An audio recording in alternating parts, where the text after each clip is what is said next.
తెలంగాణ ముఖ్యమంత్రి రేవంత్ రెడ్డికి మాజీ మంత్రి బీఆర్ఎస్ ఎమ్మెల్యే హరీష్ రావు బహిరంగ లేఖ రాశారు.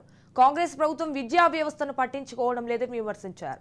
గతంలో విద్యా వ్యవస్థ పటిష్టం కోసం కేసీఆర్ అనేక చర్యలు చేపట్టారని వివరించారు.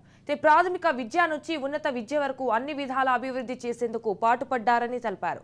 కానీ కాంగ్రెస్ సర్కారు విద్యా వ్యవస్థను నిర్లక్ష్యం చేస్తోందని పేర్కొన్నారు. రాష్ట్రంలోని పాఠశాలల్లో అనేక సమస్యలు ఉన్నాయని, వసతులు అంతంత మాత్రమేనని, తగినంత మంది టీచర్లు లేరని, పుస్తకాల కొరత, తాగునీటి కొరత ఉన్నాయని హరీష్ రావు వెల్లడించారు.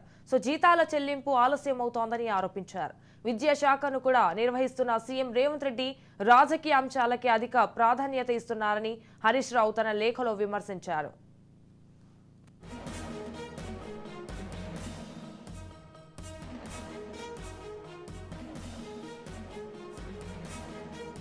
కాంగ్రెస్ అధికారంలోకి వచ్చి 7 నెలలైంది. కొత్తగా చేసిందేమీ లేకపోయినా గత ప్రభుత్వం చేసిన వాటిని కొనసాగిస్తే బాగుండేదని హితవు పలికారు.